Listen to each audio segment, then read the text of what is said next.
Hey guys, it's Stephanie and I'm here to do a reading wrap up for the month of April. I said I wasn't going to do these anymore and that I was going to keep up doing like weekly wrap ups or doing a wrap up like every couple books I read. April just ended up being way too busy and I did not keep up with that. So for this month at least, back to the old format of just talking about all the books I read this month. So the first book I read was Robert Cargill's We Are Where the Nightmares Go. This is a short story collection and the stories are kind of horror speculative. I ended up rating this 3 stars just because I felt like I didn't really connect to any of these stories. I thought they were really good prompts and like technically good stories with pieces and characters and stories that work, but like I said, that I personally did not connect with. Again, that's just me personally. I could see someone else reading this and loving it. I don't think there's anything like wrong with these stories. I actually really enjoyed the titular story, We Are Where the Nightmares Go, which follows a girl who is in a nightmare world, and it's, you know, obviously where the nightmares go. And that one was dark and creepy, and I thought we got just enough of the little girl and her perspective and what she was going through to just really pack a punch. I also really liked the first story, though it took me a while to kind of get grounded in it and figure out what was going on. And a lot of my thing with short stories is I like to be grounded in a short story, at least within the first page or two. I don't like to spend too much time trying to figure out what is happening. So I tend to struggle with stories that have bigger ideas and are playing with a lot of things. If I'm like, where am I? What year is it? Like, what is this setting? Who are these people? Like, these are questions I shouldn't be asking too far into the story. I don't know why I went off on this tangent like that, but that's just me personally. But this was a collection that did a lot of interesting things. There was a funny story. There was a story told from the perspective of a dinosaur that had no dialogue. So stuff that was done well, but like I said, just really not my cup of tea. You know, it is what it is. Next up is an arc I received from Flame Tree Press, and this is The Dark Game by Jonathan Janz. As you know, one of my favorite horror authors. So this is his newest novel coming out this year. So this year Flame Tree Press had a lot of his like backlist stuff, and they're releasing that, but this is actually like a new work. This came out in April. And this is a really interesting story about a group of authors that are going to this summer retreat to be under the tutelage of this very big name in publishing, like this really big, reclusive horror author. There's a little bit of a competition aspect in it where these writers are competing for a grand prize that is a contract with his publisher and a lucrative book deal. And so it's got kind of like a camp feel, like every day they meet and like read their works in progress and all this stuff. There's a little bit of a dark turn as you go into the story. People start disappearing, people start dropping like flies, it gets pretty dark, a lot of characters have a lot of secrets. What is going on here? So this was really good. I really enjoyed it. I always enjoy his writing. I'll say the only thing I really struggled with this was keeping all the characters straight. I just don't tend to do well in stories that have a ton of characters. I got characters mixed up constantly. Like I would be reading a story and think like, that doesn't seem like something he would say, and then go back and realize that I had him confused with another character, which again is probably just a personal problem. I have a really hard time with that. I struggled with Game of Thrones for like 3 seasons before I finally like got everyone straight. But there's a lot of things in this I really enjoyed. I of course always enjoy Jonathan Janz's writing. I enjoy the dark aspects. He always does very good character work, really getting into character backstories. I also really loved that we get to see characters' works in progress. So you see things that these characters are writing and what their ideas are. And so you get a little more into the writing process, which to me, as you know, not a writer, is interesting. There's even a little bit of an Easter egg because one of the authors is writing The Siren and the Spectre, which was his last release. So it's got a little bit of a meta thing in there going on. So this was a lot of fun. That was The Dark Game by Jonathan Janz. The next book I read was Stokers Wild. This was also sent to me from Flame Tree. This is written by Stephen Hopstaken and Melissa Prussi.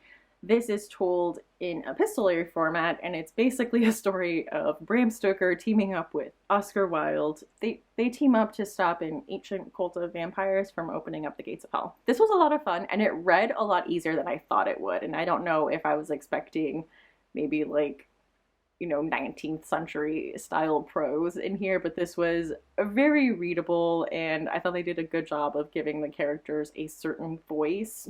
In this story, like, Bram Stoker has supernatural powers where he can sense other supernatural creatures. Like, he goes with the Wilde family hunting werewolves. This is a thing that happens in the story very early on. From there, there's a tension with Bram and Oscar. And like I said, it's told in epistolary format. So it's like diary entries, telegrams, letters. I can't really speak for the historical accuracy of it. I mean, in this, they are fighting a cult of vampires. So even speaking to, like, who Bram's wife is and, like, his jobs, like, I don't know. I didn't really look into it. Should I have? Probably. I don't know. That wasn't something that detracted from my enjoyment of this. I will say one issue I had was with this physical copy, where this font is so small. I thought that was something I was going to have a problem with. Luckily, there are, entries like that don't take up a full page that were easier on my eyes. So I don't know if the finished copy is going to look like this, or if I would suggest maybe getting a Kindle copy where you can control that if that's something that's going to be an issue to you. But very enjoyable. That was Stokers Wild by Melissa Prussi and Stephen Hopstaken. The next book I read was on Kindle Unlimited, and that was Something Borrowed, Something Blood-Soaked. This was a collection of short stories by Christa Carmen. This was a cover and a book I had seen floating around horror book Twitter for a while, and it was something I had been meaning to get to. So when we were doing our episode on horror short stories, I figured this would be a perfect time to check it out. And I was very impressed. I really liked it. She had one story in there called Red Room that actually gave me the creeps. I was reading it at night, like laying in bed under the covers, reading it on my phone, on my Kindle app. It legitimately gave me the creeps. Like, I legitimately heard something in my room and was like, what is happening? Which doesn't happen to me too often because I read a lot of horror. So that one really got to me. And I thought she did such a good job of telling these creative stories. There was a story called All Souls Eve, which was kind of like the Christmas Carol, but at Halloween and with ex-boyfriends. And just a really good, fun character work. She did a great job of grounding you right away in these stories, which is something I talked about at the beginning. These were all stories that I connected to, or was at least very interested in, and like very interested in what was happening. They had darkness, they had gruesomeness. You could tell she loves the genre and is like a horror fan and had stuff to say about, slasher movies and final girls and stuff like that I just always really find interesting. So I definitely suggest checking it out. Like I said, it is on Kindle Unlimited. You can always, of course, buy like physical copies of it. It has a really good cover. So that is Something Borrowed, Something Blood-Soaked by Christa Carmen. Next up is The Lost Man by Jane Harper. My hold for this finally came in after literally months. This was a 5-star read for me. I absolutely adored this. Jane Harper really hasn't let me down yet. I would say Force of Nature was probably her weakest for me, and I still loved that one. So going into this, I did not know it was a standalone, so this does not continue the Aaron Falk series. This is purely like this one case, and it has nothing to do with Aaron Falk. This one is set in Australia in the outback, and it basically all is contained within one family that lives in this, not necessarily a compound, but like on their property. So in this family, their brother was found dead in a very remote area, and like he died of exposure, of thirst, just being out there. And what was crazy was that this family, having grown up in the outback, knows how to survive and knows how to be prepared for all of these situations. And his car was found, and his truck had water, he had backup food, his air conditioning was working, his gas tank was full. So what happened here? And you really get into this family and family drama and tensions, and was this accidental? Was this on purpose? Who would do this? And she does just such a good job of taking you for a ride and showing you what she needs to show you when she needs to show you it. So good. I love Jane Harper. She is a new favorite of mine for sure. 3 for 3? Yes, please.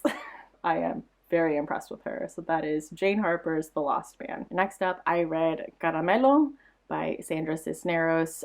This is kind of a family saga, part like autobiographical story. It's split up into 3 parts. So we follow our main character, Celaya. In the first part, she's talking about one summer where her and her family drove down from Chicago to Mexico City to visit the awful grandmother and spend the summer there with her in Mexico City. You know, it's her father's birthday, and she did such a good job of really getting into the tensions within her family because her father is her mother's favorite, and just kind of how everyone else notices that and was affected by that in certain ways, including her mother, who, you know, is the wife of the favorite son, which is actually not a favorable position to be in, because then there was a bit of a competition for his affection, and that ended up culminating in something. So I thought she did a really good job of like putting the seeds of that in early. The second part of the story is Celaya telling the story of her family. So she really starts getting into her grandmother and where she came from and how she grew up and met her grandfather and how they settled down and had this family. So it's the origin story of her family. And what was really funny about this is that you do get interjections from the grandmother who's like, why do you have to say that? Don't tell them that about me. So there is a bit of a thing where Celaya herself is saying like, well, I'm adding that in for the story because it'll make like a better story if I say this. So it had a family saga element in the second half that I really enjoyed. And then the third part follows Celaya as a teenager moving from Chicago to Austin and the changes that came with her family, her growing into womanhood, basically being a, you know, Chicana Mexican-American woman in Texas, and just her experience with that. I loved the story. I ended up giving it 5 stars, but just because so many of the observations, I was like, that's true. That's true. Celaya was really funny. I thought it was interesting that we get to see her as a child, as a storyteller, and as an adolescent. And I feel like because of that, we really connect to her. Also seeing where she came from as a character really added to her. I just really enjoyed this. Again, that could just be because I identified with it a lot, and a lot of the stuff she was describing was stuff that was nostalgic to me or that I felt like spoke to my experience with my family. So this was a book that was like made for me. Like Latin American family saga, like in Mexico, like yeah. Please. I listened to this on audio on Hoopla, and I will say one thing is during the first part of the story, this book is narrated by Sandra Cisneros, and in the first part of it, she uses a little child voice, which was very hard for me, to get into for a little bit. Luckily, it was only the first part, and she doesn't use it for the second and third part. But yeah, that was rough. But yeah, that was Caramelo by Sandra Cisneros, and just loved it. I also read The Luminous Dead by Caitlin Starling. And continuing on with my love for the Longmire series is the fourth one. This is Another Man's Moccasins. I don't know why I like these books so much. I will say I like them a lot more than the Netflix show. To be fair, I only watched like 3 episodes, but I didn't really connect with Walt. And I feel like in the books, Walt has more of a sense of humor about himself. He's very self-deprecating, he's very sarcastic, and I felt like in the show he's just kind of like this gruff, old school, smarter than everyone else, like the old-fashioned way is better than like the new way, like blech, young people. And that's kind of his personality, I felt, like I said, in the first 3 episodes. And I feel like there's just so much more to him in the books. He has a great friendship with Henry Standing Bear. He has a complicated relationship with Vic and his daughter. And in this, we get a little more into his experience in Vietnam when a young Vietnamese woman is found dead in his town. And she has a picture of young Walt in her wallet. So what does that mean? So this kind of went back and forth in time, and we got like 2 stories and 2 mysteries. And I just really enjoyed this. Like I said, I don't know. I just really like it and fell in love with all these characters and this small town. I will definitely keep reading these. So this was the 4th one, Another Man's Moccasins by Craig Johnson. The next book I read was from the lowest rated books on my TBR project. This was The Gathering by Enright. This won the Man Booker Prize in 2007. This follows the Haggerty clan, which is a large Irish family. The sibling Liam has just died, and we are following Veronica, who was the sibling closest to him. This is very much Veronica's story from her point of view, and we really follow how this death affects her and how all of the responsibility of it basically falls into her lap. She has to go ID the body, transport the body, contact the family, let everybody know, all the while dealing with her complicated relationship with her brother and a family secret that they shared together that now she is trying to parse through and deal, tangled up with the grief of losing her brother and a lot of complicated feelings that come up with that. What I really loved in this story was how raw Veronica's grief was. I think just certain sentiments she portrays, like, I thought were very well done. Like, at one point she's talking about death and how sudden it is and how easily people are replaced, and like, you think everything you do is so important and you have all these jobs that you need to be there for, but you know, people find a way to work around that once you're gone. And I thought that was just such a something very much that her character in her headspace would say. And I just think her way of dealing with things and parsing out her emotions like that was very well done. I will say one thing that I wanted more was that if we are dealing with a big, large family, I wanted more about the family. How are other siblings dealing with this? How are they doing in their lives? But this was very much like just about Veronica and Liam and what they went through and what she is going through now and her family situation now. There are parts in the story where she's kind of trying to go through and remember what the family secret was and really doubting what her memory was and if she's remembering things right or wrong, where she speculates about older family members and what their history was, but she doesn't really know. So it's kind of hard to read those stories where she's like, maybe my grandmother was this, and maybe she met him on this night and went on a date here. And she goes through these whole things for like pages and pages at a time, but they are all speculation, which I don't want to say was a waste, but at one point I was like, well, why are we doing this if we don't know for sure? Then again, you could be like, we'll never know for sure, like what our older family members went through, and we'll never like fully know what their history was, and maybe that's the point that I'm missing, which is the case. I mean, and that also went with her kind of trying to put meaning behind things that happened and trying to give people motives for things that they did, which I thought was kind of interesting. Overall, I would say the writing was really great and I enjoyed it. I did think those like family history parts were like a little weird, and I wanted more other family drama because I'm always here for family drama. But anyway, I very much enjoyed it. I ended up giving it 4 stars, which is higher than the like 3.0 stars it has on Goodreads. So that was The Gathering by Enright. And my last and probably most disappointing book that I've read thus far was The Hunting Party by Lucy Foley. Lucy Foley and I don't have a great history together. One of her books, The Book of Lost and Found, was on the worst books I read, I think in 2016, 2015. It was one of the first years I did booktube. I hated it. It made me sad because it had a very good premise. The premise that this woman finds some documents from her mother and really wants to know her history and travels. And I think the way that it went and the things, it turned into romantic chick lit, which I was just not into, and I felt duped, and then the romance didn't even pay off, and then there was a weird, like, am I related to the stranger that I just met? That did not work for me at all. I felt something similar in this, not that it took an unnecessary romantic turn, but in that it was a very good premise, not executed well in my opinion. This is about a group of friends that are spending New Year's Eve in a modern Scottish cabin.